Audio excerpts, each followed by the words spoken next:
Today, we step outside the articles, beyond the judgments, and far away from the fashionable debates on separation of powers. Because here's the truth few acknowledge. India is not governed only by the written constitution, it is governed by the unwritten constitution. The vast, invisible architecture of culture, customs, bureaucratic ritual, political instinct, and institutional memory. The written constitution tells you what should happen. The unwritten one explains what actually happens. And if you want to understand why the republic behaves the way it does, you must learn to read the unwritten map. Let's break it down. Section 1 of this lecture is about what exactly is the unwritten constitution. People assume the constitution is a single book, a grand text, a sacred charter, but the Indian state doesn't run on text alone. It runs on the habits of officers, the unwritten expectations inside political parties, the silent thresholds judges rarely cross, the unwritten file routines in the bureaucracy, the cultural instincts of society itself, the self-preservation instincts of institutions, the invisible compromises between power centers.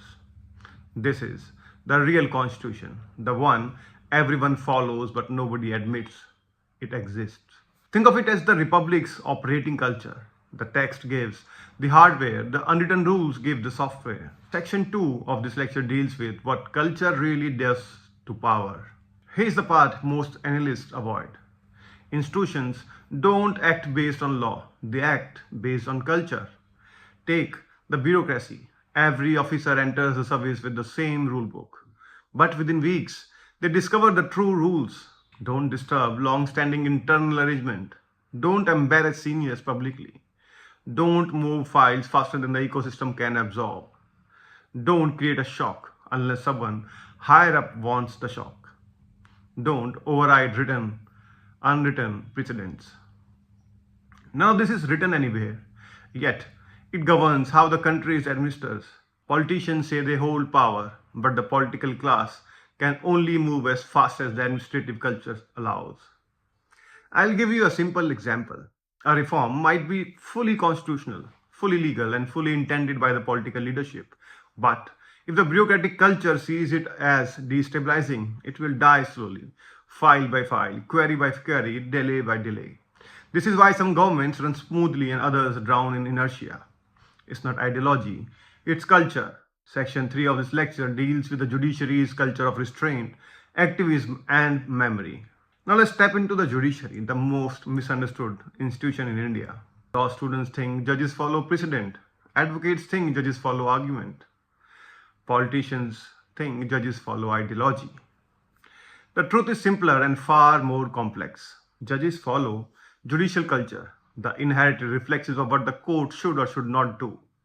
This culture decides when the court intervenes, when it stays away, and what it expands through PIL, what it controls through constitutional interpretation.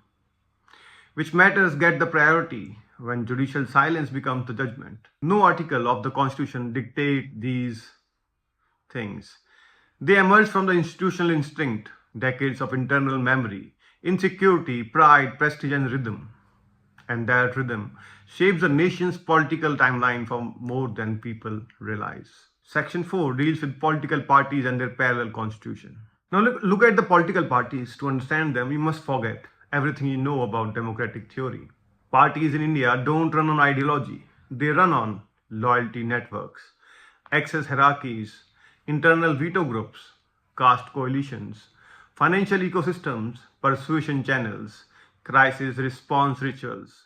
Every major political party has an unwritten constitution that governs how leadership emerges, how dissent is punished, how tickets are distributed, who becomes indispensable, who gets discarded. The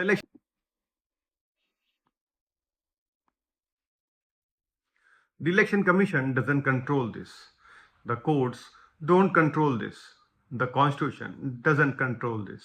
But without understanding this parallel constitution, you cannot understand Indian democracy.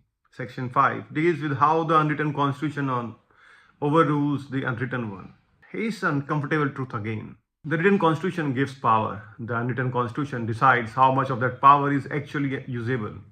Example: Article 356 allows president's rule, but political culture decides when it is used, when it is avoided, and when it will explode into a national controversy. Fundamental rights guarantee freedom, but social culture decides how much freedom society tolerates.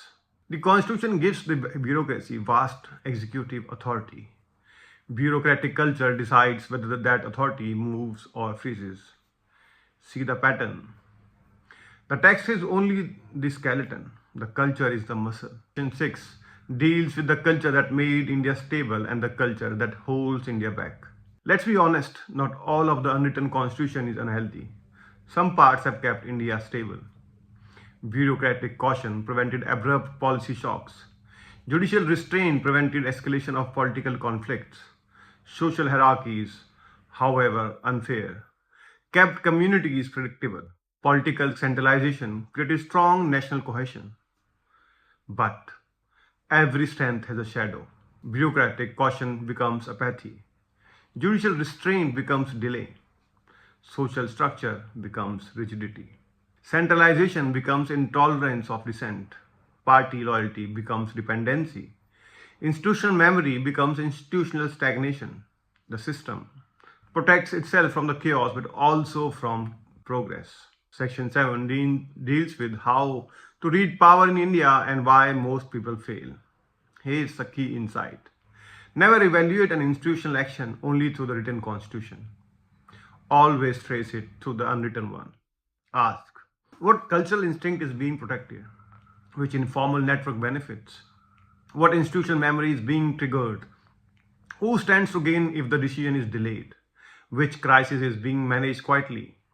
Which faction is being accommodated silently? Which risk is being avoided? Which future negotiation is being prepared? When you analyze decisions this way, you stop being a commentator. You become a strategist. This is how senior bureaucrats read the state. This is how political negotiators read the state. This is how constitutional statesmen read the state. Section 8 deals with why we need to acknowledge the unwritten constitution. Let's be very clear. You cannot reform what you cannot see, and you cannot change what you do not acknowledge. The written constitution is not enough for modern, ambitious India. We need a conversation on the invisible systems that actually run the republic. The culture of delay, the culture of hierarchy, the culture of informal veto, the culture of cautious movement, the culture of reactive governance, the culture of administrative insulation, the culture of judicial unpredictability. These forces decide whether India moves in decades or in months. Section 9 is about the question we must ask ourselves. The question this entire episode builds towards. Is our unwritten constitution aligned with the India we want to build over the next 25 years? Or is it burdened with habits from the India we have already outgrown? Nations don't transform by rewriting documents, they transform by rewriting culture. And that is the conversation nobody is ready for. But it's the one India now needs. I am Amod Bhudi, and we are watching this on the next hearing. We will meet again with a different topic of the constitution and the democracy we live in. Thank you.